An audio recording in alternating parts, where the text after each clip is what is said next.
ஏங்க விஜய் அவர்கள் கூட உங்க வீட்டுக்கு அழைத்தே பேசியிருக்காரு. 45 நிமிஷம் ஏன் அவர் வீட்டுக்கு அழைச்சி பேசணும்? இது என்னமோ நான் பங்களா நாயி, நான் வீதிக்கெல்லாம் வரமாட்டேன் அப்படின்னு சொல்றது மாதிரி இருக்கு. தடித்த வார்த்தை இல்லை, நான் அவரை சொல்லலை. நான் ஒரு பங்களாக்குள்ளே இருக்கக்கூடிய ஒரு நாய் இருக்குல்ல, அது வீதிக்கு கொஞ்சம் டக்குன்னு ஓடி போயிடும் உள்ள.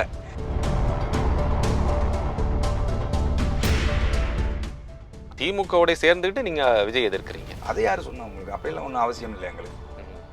எங்களை விட திமுக விமர்சிக்கிறது யாருங்க இருக்கா? விஜய் இது வரைக்கும் விமர்சிச்சிருக்காரா? சும்மா வசனம் பேசக்கூடாது. முத்துவேல் கருணாநிதி ஸ்டாலின் பேசிட்டா அதுக்கு பேர் எதிர்ப்பா? 2017 இந்த கூட்டணி தொடர்ந்துட்டே இருக்கு.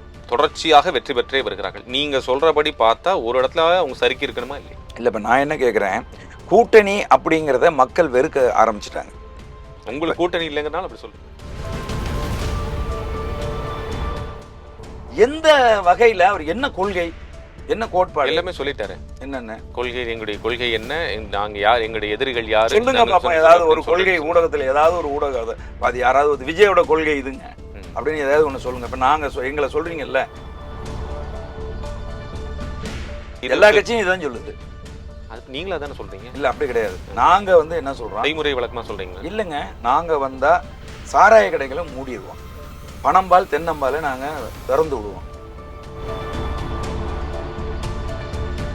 போலீஸ் துறைன்னு எடுத்துங்களேன், போலீஸ் துறையில் நாங்கள் இந்தந்த சீர்திருத்தங்களை செய்வோம், இப்படிலாம் பண்ணுவோம். விவசாயத்துறை எடுத்துக்கிட்டீங்கன்னா அதுல நாங்கள் இப்படிலாம் செய்வோம். உங்களுக்கு முன்னாடி ஒருத்தவங்க இருக்காங்க தெரியுமா, பாமகன்னு ஒருத்தவங்க இருக்காங்க. அவங்க ஆல்ரெடி இது மாதிரி பட்ஜெட்டே தனியாலாம் போட்டுட்டு இருக்காங்க. அவங்க இது மாதிரி நிறைய செஞ்சுட்டே இருக்காங்க. ஆனால் என்ன அப்படின்னு கேட்டிங்கன்னா, அவங்க செய்கிறது எல்லாம் யாரோடையாவது கூட்டணியில் போய் இருந்து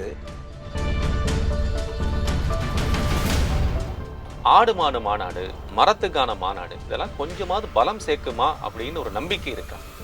ஊடகங்களில் உட்காந்துக்கிட்டு சிந்திக்க தெரியாதவர்கள் சொல்லுகிற அந்த வார்த்தையோட அதை சேர்த்து பார்க்கக்கூடாது. கடுமையான விமர்சனத்துக்குள்ளாச்சா இல்லையா அந்த விமர்சிப்பவர்கள் என்ன தெரியுமா, இப்போ கொஞ்சம் கொஞ்சமாக உலகம் கொஞ்சம் கிட்ட வருது இல்லை, உலகம் இன்னைக்கு செல்ஃபோன் கைக்குள்ளே இருக்குல்ல, இப்போ பார்த்த உடனே எல்லாம் வாயை கொஞ்சம் கொஞ்சமாக மூடிக்கிறாங்க. ஐயோ, டென்மார்க்கில் ஆடு மாடு மேய்க்கிறவன்லாம் அரசு வேலையில் தானே இருக்கான். ஐயோ, ஆஸ்திரேலியாவில் ஆடு மாடு மேய்க்கிறவன்லாம் கவர்மெண்ட் எம்ப்ளாயியாக இருக்கான். அது விமர்சிக்கிறவங்க எப்படி விமர்சிக்கிறாங்கன்னா, தீக்காக்காரங்க சில பேரெல்லாம் என்ன செய்றாங்க,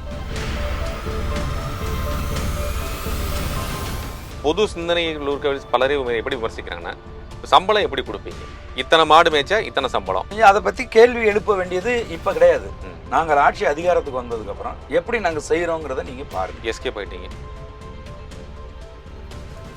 வணக்கம் நேயர்களே, இன்றைய நமது சிறப்பு நேர்காணலில் நாம் தமிழர் கட்சியினுடைய மாநில ஒருங்கிணைப்பாளர் இயக்குனர் மு. களஞ்சியம் அவர்கள் இறங்கியிருக்கிறார்கள். அவருடைய நிறைய கேள்விகள் இருக்கின்றன, கேட்டு பதிலளிப்போம். வணக்கம். வணக்கம் தம்பி, எப்படி இருக்கீங்க? நல்லா இருக்கேன். ஒரு தீவிர சுற்றுப்பயணம், பரவலான பேட்டி பரவல்னு சொல்லிட்டு திரு சீமான் அவர்கள் சொல்லிட்டே இருக்காங்க. நீங்களும் கூட போயிட்டே இருக்கீங்க. எப்படி இருக்கிறது அரசியல் களம் 2026? அரசியல் களம் 2026 அப்படிங்கிறது மக்களுடைய கவனத்தை எங்களை நோக்கி நாங்கள் இன்னைக்கு திருப்பி இருக்கிறோம்.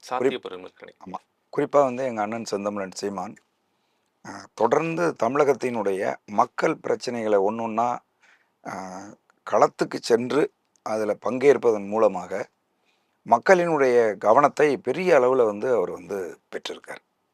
நீங்கள் பஞ்சமி நில பிரச்சனையாக இருக்கட்டும், மீனவர்களுடைய சிக்கலாக இருக்கட்டும், அடுத்தது இந்த பனையேரிகளுடைய பிரச்சனையாக இருக்கட்டும், அந்த ஆடு மாடுகள் மேய்ச்சல் நில பிரச்சனை, இப்படி வரிசையாக இங்கே இருக்கக்கூடிய, இன்னும் சொல்ல போனீங்கன்னா தொடர்ந்து சாதிவாரி கணக்கெடுப்பை வலியுறுத்தி ஒவ்வொரு பகுதியிலையும் அது குறித்த பொதுக்கூட்டங்களை நாங்கள் போட்டுட்ருக்கோம்.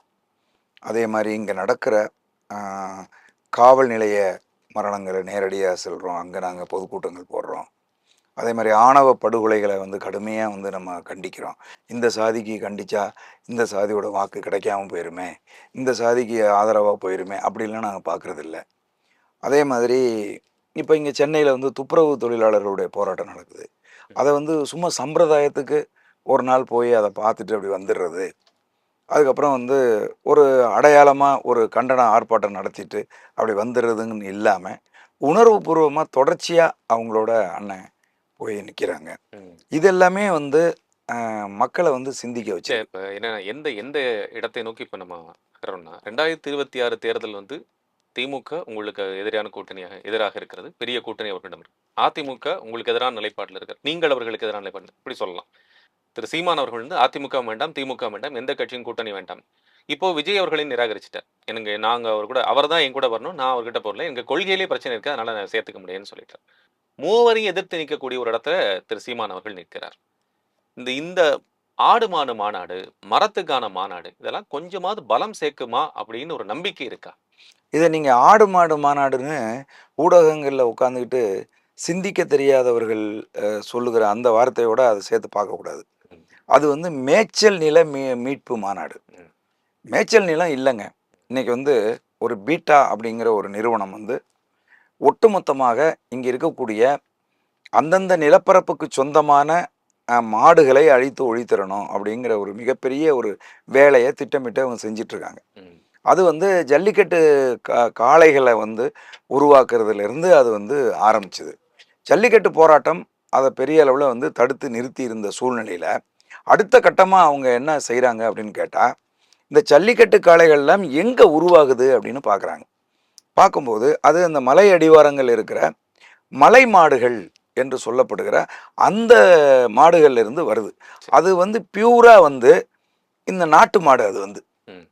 அதுல நான் கேட்கறது நீங்க அந்த அந்த திட்டத்தை பத்தி அந்த விஷயத்தை மாநாட பத்தி நீங்க சொல்றீங்க. அந்த நகர் இந்த மேய்ச்சல் நிலம் மீட்புன்னே வச்சுக்கலாம். ம்.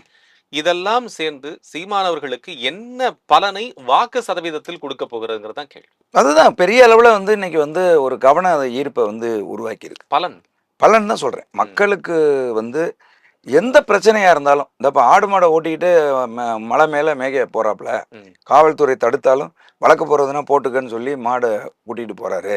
எந்த அரசியல்வாதியும் இந்த மாதிரி வந்து ஆடு மாடுகளுக்கு மேய்கிறதுக்கு நிலம் இல்லைன்னு யாரும் வந்து நிற்கிறது இல்லை. மரங்களை அறுக்கின்ற போது இயற்கை தாயின் மார்பிலிருந்து நெருக்கிற மண்ணை வெட்டு அப்படி இதெல்லாம் சொல்கிறார் சொன்னார். இதன் மூலமாக பொதுமக்களிடையே எந்த இடத்தில் திரு சீமான் அவர்கள் பதிந்திருக்கிறார்? இன்னைக்கு எல்லா வாக்கு சதவீதத்துல நீங்க சொல்லுங்க. அந்த வாக்கு சதவீதம் அதனாலதான் எங்களுக்கு வந்து உயர்ந்திருக்கு. நீங்க வந்து பாத்தீங்கன்னா 8% வச்சு ஆட்சி பிடிக்க முடியாதுல்ல. இல்லைங்க. நாங்க 1% இருந்தோம். அப்போ உங்களை மாதிரி ஊடகவியலாளர்கள் என்ன சொன்னாங்கன்னா, 1% தான் வாங்கியிருக்காரு, இது தாண்ட முடியாதுன்னாங்க. 4%க்கு வந்தோம். 4க்கு மேலே எப்படி இனிமே வர முடியும், என்ன இருக்குது இவங்கள்ட்ட அப்படின்னு கேட்டாங்க. நாங்கள் 7%க்கு வந்தோம். 7%க்கு வரும்போது நாடாளுமன்ற தேர்தல் மோடியா ராகுலான்னு தான் போட்டிய ஒழிய இதில் சீமானுக்கு என்ன வேலை, 2% ஓட்டு தான் வரும்னாங்க. நாங்கள் 8.2 வாங்கி இந்தியாவிலேயே தேர்தல் ஆணையத்தினுடைய அங்கீகாரத்தை தனிச்சு நின்று நாங்கள் வந்து அதுதான் கேட்கிறேன். தேர்தல் ஆணையத்தினுடைய அங்கீகாரத்தை பெற்ற நாம் தமிழர் கட்சி இப்போ அடுத்து என்ன செய்ய போகிறது, எப்படி நீங்கள் சொல்லக்கூடிய அந்த இடத்தை நோக்கி நகரப் போகிறீர்கள்? எனக்கு ஆட்சியை கொடுத்தா நான் இதெல்லாம் பண்ணிடுவேன் அப்படின்னு திரு சீமான் முழங்குகின்ற போது அதுக்கான ஸ்கோப் எங்க இருக்குன்னு தான் நாங்கள் மக்கள் மத்தியில் வந்து எப்போவும் செய்கிற வேலையை விட பல மடங்கு அதிகமாக நாங்கள் வேலை செஞ்சுருக்கோம். ஒன்று, எங்களுடைய கட்சியினுடைய அடிப்படை கட்டமைப்பை வந்து மிகப்பெரிய அளவில் நாங்கள் அந்த கட்டமைப்பை உருவாக்கியிருக்கோம். இதுகாரும் இல்லாத அளவுக்கான கட்டமைப்பை கிளை கட்டமைப்பு வரைக்கும் மிக வலிமையாக அதை வந்து ஏற்படுத்தியிருக்கோம் ஒரு பக்கம். இன்னொரு பக்கம் மக்களுடைய பிரச்சனைகள் எல்லாத்துக்கும் நேர முகம் கொடுக்குறோம். நேரடியாக போய் களத்தில் இறங்கி நிற்கிறோம். இப்போ நான் என்ன கேட்குறேன், பஞ்சாபில் ஆம் ஆத்மிக்கு சாத்தியப்பட்டது, டெல்லியில் ஆம் ஆத்மிக்கு சாத்தியப்பட்டது, தமிழ்நாட்டில் ஏன் நாம் தமிழர் கட்சிக்கு சாத்தியப்படாது? சாத்தியப்பட்டதுக்கான ஸ்பேஸ் எங்க இருந்து வந்ததுன்னு உங்களுக்கு நல்லா தெரியும். ஒரு பெரிய ஒரு மாஸ் மூவ்மெண்ட் வந்தது, அதுல இருந்து அவருக்கு ஒரு சாத்தியக்கூறு பெரிய அளவு. பஞ்சாப்ல எப்படி வந்துச்சு? அது டெல்லியினுடைய ஆதிக்கம் தான் அடுத்தது பஞ்சாப். அப்படி கிடையாது, அப்படி கிடையாது. பஞ்சாபுக்கு அது புதிய கட்சி. டெல்லியில ஆல்ரெடி பாத்துட்டாங்கல்ல, 3 வருஷம் 3 டேர்ம் பாத்துட்டாங்கல்ல. அப்ப நீ தமிழ்நாட்டில் பார்க்கலையா? தமிழ்நாட்டுக்காரங்க டெல்லியை பார்க்கலையா? சொல்லுங்க. அப்ப மாற்றம் அப்படிங்கிறது தேவையின் அடிப்படையில் உருவாகுது. இன்றைக்கு இருக்கக்கூடிய திராவிட முன்னேற்ற கழக அரசு இன்னைக்கு செய்து கொண்டிருக்கக்கூடிய மக்கள் விரோத செயல்கள் இருக்கு பாருங்க, அதை தொடர்ச்சியா மக்கள் பார்த்துக்கிட்டே இருக்காங்க. அவங்க எந்த நம்பிக்கையில அவங்க தொடர்ந்து நம்ம எப்படியாவது அடுத்து வென்றுவோம், நாங்கள் தான் வெல்லுவோம்னு எந்த நம்பிக்கையில் நிற்கிறாங்கன்னா, பணம் கொடுத்து வாக்குகளை வாங்கிடலாம் அப்படிங்கிற நம்பிக்கையில் கூட்டணி பலமாக இருக்கிறது, நாங்கள் செயல்களும் திட்டங்களும் முறையாக கொண்டு போய் சேர்க்கிறோம் என்று அவர்களுடைய செய்தி தொடர்பாளர்கள் அமைச்சர்கள் தொடர்ச்சியாக சொல்லிட்டே இருக்காங்களே. அதை தான் சொல்கிறேன். அதுதான் நம்ம கேட்குறோம். ஒரு 10 திட்டம் சொல்லுங்க, நீங்கள் ஒரு 517 வாக்குறுதி கொடுத்தீங்க, அதில் நீங்கள் நிறைவேற்றின 10 சொல்லுங்கன்னா யாராலையும் சொல்ல முடியலையே. சொல்லுங்க. அப்போ இவங்க சும்மா வந்து இந்த விளம்பர அரசியல் செய்கிறது இருக்கு பாருங்க, அது இனிமேல் எடுபடாது. காரணம் என்னன்னா, மக்கள் நேருக்கு நேரா பார்க்குறாங்க ஒவ்வொன்னையுமே. சார் 2017லேருந்து இந்த கூட்டணி தொடர்ந்துட்டே இருக்கு. தொடர்ச்சியாக வெற்றி பெற்றே வருகிறார்கள். நீங்க சொல்றபடி பார்த்தா ஒரு இடத்துல அவங்க சறுக்கி இருக்கணுமா இல்லையா? இல்ல இப்ப நான் என்ன கேட்கிறேன், ம். கூட்டணி அப்படிங்கிறத மக்கள் வெறுக்க ஆரம்பிச்சுட்டாங்க. ம். உங்களுக்கு கூட்டணி இல்லைங்கிறனால அப்படி சொல்றீங்க. இல்ல அப்படி கிடையாது. ம். உண்மைதான். இப்ப நீங்க ம். வேங்கை வயல்ல வந்து தண்ணீர்ல வந்து குடிக்கிற தண்ணீல மலம் கலக்கப்பட்டுச்சு. கூட்டணியில இருக்கிற ஒரே காரணத்தினால விசிகா வாய மூடிட்டு இருக்கு. திருமாவளவன் இதுக்கு தெளிவா பதில் சொல்லியிருக்காரு. என்ன? புத்தாண்டு அன்னைக்கு 5000 பேரை திரட்டி கொண்டு சென்று நான் தான் அதுக்கு போராட்டம் நடத்தினேன்னு தெளிவா சொல்லு. என்னைய வந்து உங்களுக்கு இல்ல அங்கீகரிக்கிறதுக்கு ஒரே முடியல. ஒரு நிமிஷம், ஒரே ஒரு நிமிஷம். ம். நுனி வரை சென்றீங்களா? போராட்டம் நடத்தலைன்னு சொன்னீங்க. அப்புறம் போராட்டம் நடத்தினா இல்லைங்கய்யா. நுனி வரைக்கும் சொன்னீங்களா? அடி வரைக்கும் ஆமாங்கய்யா, கேட்டீங்களான்னு கேட்கிறீங்க. ஆமாங்கய்யா. நீங்க மாநில அரசுக்கு ஒரு பாரிய அழுத்தத்த குடுத்து, ம். எந்த யாரு வந்து அந்த தண்ணிய ஒரு வாரம் குடிச்சிட்டு கிடந்தானோ, ம். எவன் வந்து பாதிக்கப்பட்டானோ, அவன் மேலேயே குற்றம் சுமத்தி, ம். அவர்களையே கைது செஞ்சு உள்ள வைக்கிறது தான் தர்மமா? அதான் நியாயமா? அதுதான் நீங்க நடத்தின போராட்டத்தினுடைய விளைவா? ம். சொல்லுங்க பாப்போம். நீங்க கூட்டணியில தானே இருக்கீங்க. அவரே கடுமையா எதிர்த்தாரே. என்னது? திருமாவர்களே அதை கடுமையா எதிர்த்தாரு. அது அப்படி வந்திருக்கக்கான வாய்ப்பு இல்லை. இது வந்து உடனடியாக காவல்துறை சிபிசிஐடி அதுதாங்க வந்து சொல்றேன். மறுபடியும் வந்து அததான் சொல்றேன். மீண்டும் செய்ய ஆய்வு செய்யணும் தான் சொல்லியிருக்காரு. அததான் நாங்க சொல்றோம். என்ன ஆ. சொல்றோம்னா, இந்த மாதிரி கூட்டணிக்குள்ள இருந்துகிட்டு, ம்.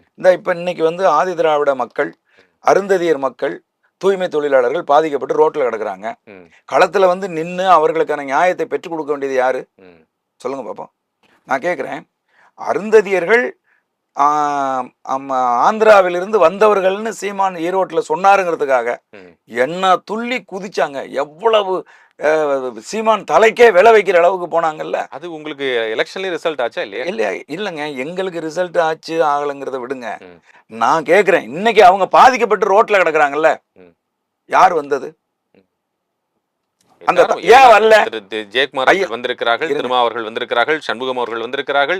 அதுபோக தொடர்ச்சியாக பேச்சுவார்த்தை நடத்தி விஜய் அவர்கள் அறிக்கை கொடுத்திருக்கிறார்கள். அவருடைய கட்சியின் சார்பாக ஆதவ அர்ஜுனாவும் நிர்மல்குமாரும் போய் சந்தித்து வந்திருக்கார்கள். அது மட்டும் இல்லாமல் விஜய் நேரடியாக அவர்களை அழைத்து பேசியிருக்கு. நான் வரணும் தான் ஆசைப்படுறேன், ஆனா வர முடியல. நான் வந்தா செலிபிரிட்டி பிரச்சனையாகும், கூட்டம் சேருங்கிறதுனால தான் உங்களுக்கு வந்து சொல்லி டெய்லி ஒருவர்கள் போய் சந்தித்துக் கொண்டு தான் இருக்கிறார்கள். அவருடைய ஆதரவை தெரிவித்துக் கொண்டு தான் இருக்கிறார்கள். இல்லங்க, அதுதாங்க நான் சொல்றேன். ம்.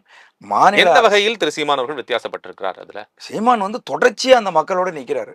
ம். மற்றவங்க மாதிரி போயிட்டு 12 மணிக்கு போயிட்டு நைட்ல பார்த்துட்டு வந்துடுறது. ம். நான் போய் ஒரு தடவை பார்த்துட்டு வந்துட்டேன்னு சொல்லி ஐயா சண்முகம் போல வந்து அங்க கட்டியிருக்கிற கொடியெல்லாம் கம்யூனிஸ்ட் கொடி கட்டியிருக்காங்க. ம். புரியுதுங்களா உங்களுக்கு? அப்ப இவங்க அங்க குடியிருக்கணுமா இல்லையா? அந்த மக்களுக்கு நீதி கிடைக்கிற வரை அங்க மாநிலம் முழுதும் இருக்கக்கூடிய கம்யூனிஸ்ட் கட்சிக்காரர்கள் திரண்டு நிக்கணுமா இல்லையாங்க? அருந்ததியர் கட்சியினுடைய தலைவர்கள் எல்லாம் அங்க இருந்திருக்கணுமா இல்லையா? எங்க நாகை திருவள்ளுவன் எங்க? ஐயா சக்கையன் அவர்கள் எங்க? அவங்கெல்லாம் அங்க களத்துல நின்று அந்த மக்களுக்கு நீதி கேட்டு போராடி இருக்கணுமா இல்லையா? அங்க நீதி கேட்டு போராடுறது நாம் தமிழர் கட்சி தான் தொடர்ச்சியா அங்க இருக்கு. அண்ணன் சீமான் தொடர்ச்சியா போராடுங்கிறத விட்டுருங்க. ம். ஆனால் களத்தில் நிற்பது நாம் தமிழர் கட்சியினுடைய சுற்றுச்சூழல் பாசறை இந்த டே 1ல இருந்து ம். அங்க நாங்க தொடர்ச்சியா நின்றுகிட்டே இருக்கோம். ஏங்க விஜய் அவர்கள் கூட உங்க வீட்டுக்கு அழைத்தே பேசியிருக்காரு. ஏங்க, 45 இப்ப நிமிஷம் ஏன் அவர் வீட்டுக்கு அழைச்சு பேசணும்? ம். எதுக்கு வீட்டுக்கு இல்ல அழைக்கிறீங்க? வந்தா அந்த அந்த என்ன? சூழல் வந்து பெரிய ஒரு சிக்கலுக்குள்ளாகும். எது வெகுஜன மக்களுடைய நீங்க அட்ராக்ஷன் அப்ப நீங்க நாளைக்கு முதலமைச்சரானா நீங்க மக்கள் மத்தியில வர மாட்டீங்களா? மக்கள்கிட்ட வந்து நின்னு பேச மாட்டீங்களா? அடுத்த திட்டம் அதுதான் வைக்கும். என்னது? அடுத்த திட்டம் வந்து மக்களை நோக்கி சந்திக்க போகிறார். அதான் எத்தனை வருஷம் கட்சி ஆரம்பிச்சு எத்தனை வருஷம் ஆச்சு? கட்சி ஆரம்பிச்சு 1.5 வருஷம் ஆச்சு. 1.5 வருஷத்துல நீங்க எத்தனை தடவை மக்கள் மத்தியில போயிருக்கீங்க? ம். அப்போ உங்களுக்கு நீங்க ஒரு ஸ்டார் டேம் இருந்து உலகத்துல யாருமே ஸ்டார் டேம் இருக்கிறவன் எவனும் தேர்தல் அரசியல் களத்துல இல்ல. அவன் யாருமே மக்களை போய் சந்திக்கலையா? ம். சொல்லுங்க. எம்ஜிஆர் வரலையா மக்களை சந்திக்க? அவன் என்டிஆர் எலெக்ஷன்ல நிற்கும் போது மக்களை சந்திச்சு இப்ப மக்கள் பிரச்சனைக்காக வந்து நிக்கலையா? அப்ப இதெல்லாம் வந்து என்னமோ வந்து நான் வந்து பங்களா நாயி, நான் வந்து வீதிக்கெல்லாம் வரமாட்டேன் அப்படின்னு சொல்றது மாதிரி இருக்கு. தடித்த வார்த்தைகள் பயன்படுத்த. இல்ல நான் அவரை சொல்லல. நான் வந்து ஒரு பங்களாக்குள்ள இருக்கக்கூடிய ஒரு நாய் இருக்குல்ல, அது வீதிக்கு கொஞ்சம் டக்குன்னு ஓடி போயிடும் உள்ள. ஏன்னா அதுக்கு பழக்கம் இல்லை. வீதியில நான் இருக்கிற நாய்களை பார்த்து அந்த மாதிரி பழக்கம் இல்லை. அது போன்ற செயல்பாடா இருக்குன்னு நான் சொல்றேன்.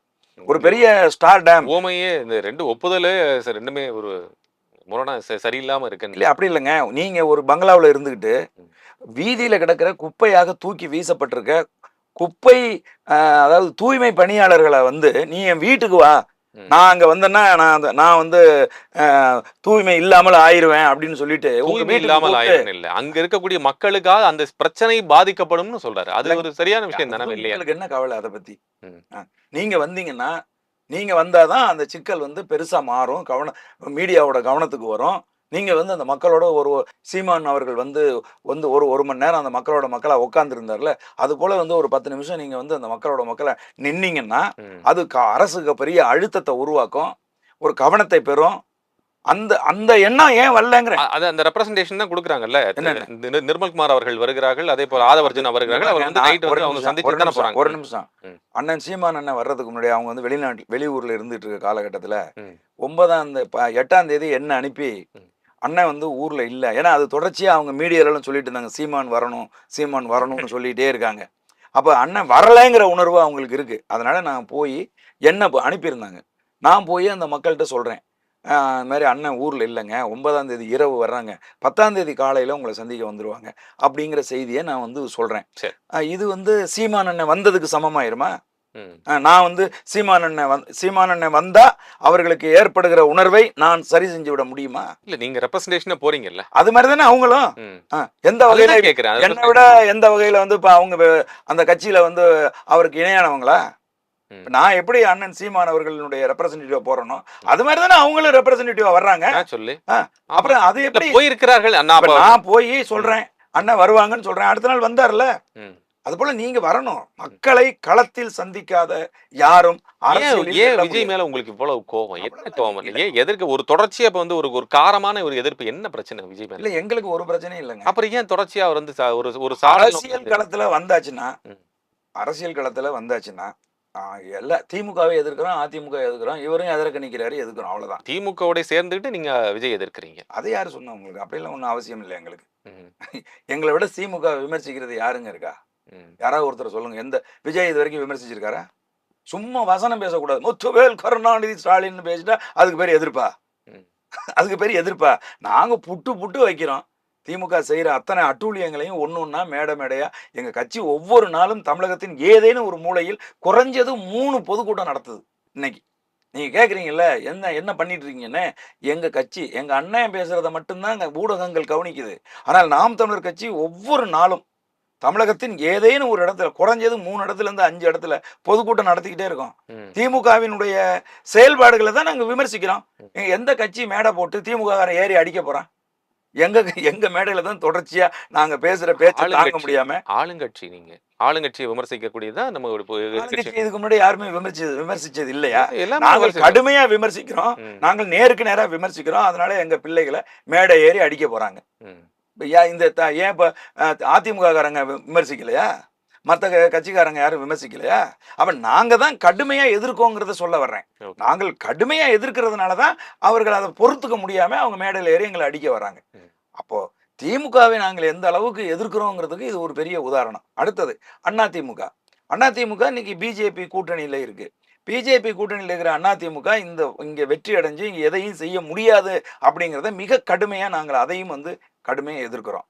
அதே நேரத்துல இந்த பக்கம் விஜய் அவர் வந்து தமிழகத்துல ஒரு பெரிய அரசியல் மாற்றத்தை ஏற்படுத்திட போறாரு அப்படின்னு சொன்னா எந்த வகையில அவர் என்ன கொள்கை என்ன கோட்பாடு எல்லாமே சொல்லிட்டாரு. என்னென்ன கொள்கை, எங்களுடைய கொள்கை என்ன, நாங்க யார், எங்களுடைய எதிரிகள் யாரு சொல்லுங்க பாப்போம். ஏதாவது ஒரு கொள்கை ஊடகத்துல ஏதாவது ஒரு ஊடகவாதி யாராவது விஜயோட கொள்கை இதுங்க அப்படின்னு ஏதாவது ஒண்ணு சொல்லுங்க. இப்ப நாங்க எங்களை சொல்றீங்கல்ல, நாங்க மரத்துக்கு பேசுறோம், மாட்டுக்கு பேசுறோம், எல்லா உயிர்களுக்கும் பூச்சி புழுவுக்கெல்லாம் பேசுறோம் அப்படின்னு சொல்லி நீங்க சொல்றீங்கல்ல. நாங்க ஒவ்வொரு இதுலயும் நாங்க சொல்லிட்டு எங்க கொள்கையை நாங்க மாற்று அரசியலை சொல்லிட்டே இருக்கோம்ல. அந்த மாதிரி மாற்று அரசியலை எதை சொல்லிட்டாங்க?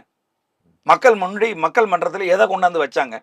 நாங்கள் ஆட்சி அதிகாரத்துக்கு வந்தால் இதுகாரும் இருக்குது இது, ஆனால் இதை நாங்கள் இப்படி செய்வோம்னு எதையாவது ஒண்ணு சொல்லுங்க.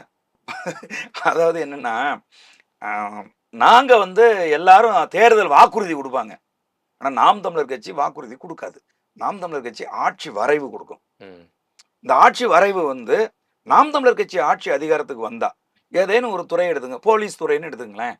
போலீஸ் துறையில் நாங்க இந்த சீர்திருத்தங்களை செய்வோம், இப்படி எல்லாம் பண்ணுவோம். விவசாயத்துறை எடுத்துக்கிட்டீங்கன்னா அதுல நாங்க இப்படிலாம் உங்களுக்கு முன்னாடி ஒருத்தவங்க இருக்காங்க தெரியுமா, பாமகன்னு ஒருத்தவங்க இருக்காங்க. அவங்க ஆல்ரெடி இது மாதிரி பட்ஜெட்டே தனியாலாம் போட்டுட்டு இருக்காங்க. அவங்க இது மாதிரி நிறைய செஞ்சுட்டே இருக்காங்க. ஆனா என்ன அப்படின்னு கேட்டீங்கன்னா, அவங்க செய்யறது எல்லாம் யாரோடையாவது கூட்டணியில போய் இருந்து எதையுமே யாரும் செய்ய முடியாது. கூட்டணி அரசியல் அப்படிங்கிறதே வந்துங்க எதையும் செய்ய முடியாம சமணப்பட்டு போற ஒரு அரசியல். அந்த அரசியல் நின்று உங்களுடைய கருத்தை, உங்களுடைய சித்தாந்தத்தை நீங்கள் முன் வச்சு இந்த நிலப்பரப்பில் மக்களுக்கு எதையும் செய்ய முடியாது. கூட்டணிக்குள்ள இருந்து என்ன செய்ய முடியும்? ஒன்றும் செய்ய முடியாது. கூட்டணி தர்மம் வந்து இடிச்சிடும். அடிக்கடி ஐயா மதிப்புக்குரிய ராமதாஸ் அவர்கள் சொல்லுவாங்கல்ல, கூட்டணி தர்மத்தின் அடிப்படையில் நாங்கள் இதை பொறுத்துட்டு சாராய கடையை மூடணுங்கிறது கொள்கை. ஆனால் அதிமுக கூட்டணியில் இருக்கிற போது சாராய கடையை மூடுறதுக்கான போராட்டங்களையோ அல்லது மூடணும் அப்படிங்கிறதுக்கான ஒரு ஒரு முடிவையோ அவங்க எடுக்க முடியாது. ஆனால் நாங்கள் இப்போ ஆட்சி அதிகாரத்துக்கு தனிச்சு நாங்கள் நின்று ஜெயிச்சு வர்றோம்னு வச்சுங்களேன், நாங்கள் சாராய கடையை மூடுவோம். ஏன்னா அது எங்க முடிவு. அதுதானே விஜய் அவர்கள் சொல்றாரு, நாங்கள் டாஸ்மாக் கடையை நாங்கள் மூடுவோம், பெண்களின் பாதுகாப்பை உறுதி செய்வோம், பெண்களுக்கு சுதந்திரமாக நடந்து வருவதற்கான வாய்ப்புகளை ஏற்படுத்தி கொடுப்போம், அதே மாதிரி மக்கள் படிப்பதற்கு தேவையான மது இதுவே ஒழிப்போம் அப்படிலாம் சொல்றாங்களா? அப்ப எல்லா கட்சியும் இதான் சொல்லுது. அது நீங்களா தானே சொல்றீங்க? இல்ல அப்படி கிடையாது. நாங்க வந்து என்ன சொல்றோம், செய்முறை விளக்கமா சொல்றீங்க? இல்லைங்க, நாங்க வந்தா கல்லு, அதாவது பனம்பால் தென்னம்பாலை நாங்க திறந்து விடுவோம், சாராய கடைகளை மூடிடுவோம். புரியுதுங்களா? அதே மாதிரி பெண்கள் உரிமையை பத்தி அவர் பேசுறாங்க. மற்ற கட்சி அவரை விட்டுருங்க, அவரை நாங்க அதை பேசு பொருளாவே எடுக்கிறது இல்லை, விட்டுருங்க. யாரையா? யாரையோ ஒருத்தர். நாங்க அதை அவங்க கொள்கை கோட்பாடுகளும் நாங்க போகல. நாங்க சொல்றோம், இப்ப நாங்க வந்து ஆண் பெண் அப்படின்னா அரசியல் களத்தில் இந்த அந்த தெற்காசிய நிலப்பரப்புலையே தேர்தல் களத்துல பெண்களுக்கு சரிக்கு சமமான உரிமை கொடுத்துருக்க ஒரே கட்சி நாம் தமிழர் கட்சி மட்டும்தான். இப்ப 234 தொகுதினா 117 தொகுதி நாங்க பெண்களுக்கு கொடுக்குறோம். அதை நாங்க வெளிப்படையா அறிவிக்கிறோம், நடைமுறைப்படுத்துறோம். அந்த மாதிரி இப்ப பெண் பாதுகாப்பு அப்படின்னு சொன்னா என்ன செய்யறீங்க, என்ன வாட் இஸ் தட், அதை சொல்லுங்க. சும்மா பொதுப்படையா சொல்லக்கூடாது. நாங்க அதை குறிப்பிட்டு சொல்றோம் ஒன்னுனையுமே. இதை செய்வோம். இப்போ காவல்துறை அப்படின்னா அது விவசாயம்னா விவசாய ஆடு மாடு மேய்த்ததை நாங்கள் வந்து அரசு பணியாக்குவோங்கிறோம். உங்களுக்கு காமெடியாக இருக்குது, நகைச்சுவையாக இருக்குது. அதை உலகம் பூரா இருக்கிறத பார்த்துட்டு தான் ஒப்பிட்டு தான் நாங்கள் சொல்கிறோம். பல்வேறு நாடுகளில் இருக்கிறதெல்லாம் நாங்கள் பார்த்துட்டு கடுமையான விமர்சனத்துக்குள்ளாச்சா இல்லையா? அந்த விமர்சிப்பவர்கள் என்ன தெரியுமா, இப்போ கொஞ்சம் கொஞ்சமாக உலகம் கொஞ்சம் கிட்ட வருது இல்லை, உலகம் இன்னைக்கு செல்ஃபோன் கைக்குள்ளே இருக்குல்ல, இப்போ பார்த்த உடனே எல்லாம் வாயை கொஞ்சம் கொஞ்சமாக மூடிக்கிறாங்க. ஐயோ, டென்மார்க்ல ஆடு மாடு மேய்க்கிறவன்லாம் அரசு வேலையில தானே இருக்கான். ஐயோ, ஆஸ்திரேலியாவில் ஆடு மாடு மேய்க்கிறவன்லாம் கவர்மெண்ட் எம்ப்ளாயியா இருக்கான். அப்ப இது வந்து அவங்க ஏதோ கரெக்டா தான் அவங்க யோசிச்சு சொல்றானுங்க, பர்ஃபெக்டா தான் இருக்குது அப்படிங்கிற நிலைமைக்கு வருது. இன்னைக்கு வந்து அது விமர்சிக்கிறவங்க எப்படி விமர்சிக்கிறாங்கன்னா, தீக்காக்காரங்க சில பேரெல்லாம் வந்து என்ன செய்யறாங்க, ஆடு மாடு மேய்க்கிறது அரசு வேலைன்னா படிச்சுட்டு டாக்டர் ஆக வேணாமா, படிச்சுட்டு என்ஜினியர் ஆக வேணாமா, ஏன் ஓம் பிள்ளைய போய் மாடு மேய்க்க சொல்லேன்.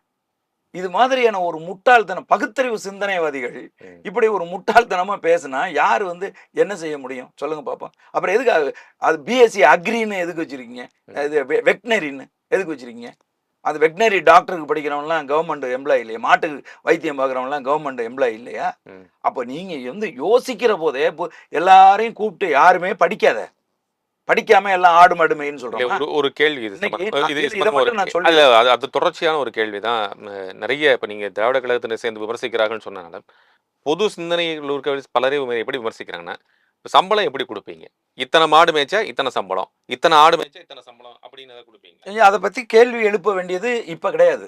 நாங்கள் ஆட்சி அதிகாரத்துக்கு வந்ததுக்கு அப்புறம் எப்படி நாங்க செய்யறோங்கிறத நீங்க பாருங்க. எஸ்கேப் ஆயிட்டீங்க? எஸ்கேப் ஆகலைங்க, எஸ்கேப் எல்லாம் ஆகல. நீங்க நக்கல் அடிக்கிறதுக்கும் கிண்டல் அடிக்கிறதுக்குமான ஆட்கள் நாங்க கிடையாது. நாங்கள் மதிநுட்பமா ஒவ்வொன்றையும் யோசிச்சு தான் நாங்க செய்யறோம். புரியுதா உங்களுக்கு? அப்ப நாங்க வந்து அதை எப்படி ஒழுங்குபடுத்தணும், இது அவர்களுக்கான நேரடி பதிலா நீங்க சொல்றீங்க? நேரடி பதிலா தான் நான் சொல்றேன். எப்படி ஒழுங்கு செய்ய வேண்டும், அதை எப்படி நிர்வகிக்க வேண்டும் அப்படிங்கிறத நாங்கள் நிர்வாகம் செய்யும் போது பார்த்துட்டு கிரிட்டிசைஸ் பண்ணுங்க. இன்னைக்கு நாங்க அந்த இடத்துக்கு நாங்க வராம இருக்கிற போதே எங்களை அடிப்படை சிந்தனையில நீங்க கிள்ளி அதுல ஆசிட் ஊத்தணும்னு முயற்சி பண்றீங்கல்ல. ஏன் எங்க அந்த கேள்வி வருது தெரியுமா? இப்ப நீங்க சொன்னீங்க, நாங்க வந்து செயல் திட்டமாக அதை வைத்திருக்கிறோம், எதையுமே வரைவு திட்டமாக நாங்கள் வைத்திருக்கோம் அப்படின்னு நீங்க சொன்னீங்க. அப்ப அந்த வரைவு திட்டம் என்றால் வரைவில் இதில் என்ன இருக்கிறதுங்கிறதையும் நீங்க யோசிச்சிருப்பீங்க தானே அப்படிங்கிற அந்த கேள்வி வருது. ஆமாங்கய்யா, அதை நாங்க நடைமுறைப்படுத்துறதுக்கு அதற்கான செயல் திட்டங்கள் எங்கள்கிட்ட இருக்கு. அதை நாங்க அந்த இடத்துக்கு வருகிற போது அதை செயல்படுத்த உறுதியா நீங்க பாருங்க, கிரிட்டிசைஸ் பண்ணுங்க அன்னைக்கு. ரொம்ப நன்றி உங்களுடைய நேரத்துக்குங்கிறது, உங்களுடைய நேரம் நிறைய கருத்துக்களையும் உங்களுடைய நேரத்தையும் பகிர்ந்து மிக்க நன்றி. மிக்க மகிழ்ச்சி, நன்றி, வணக்கம்.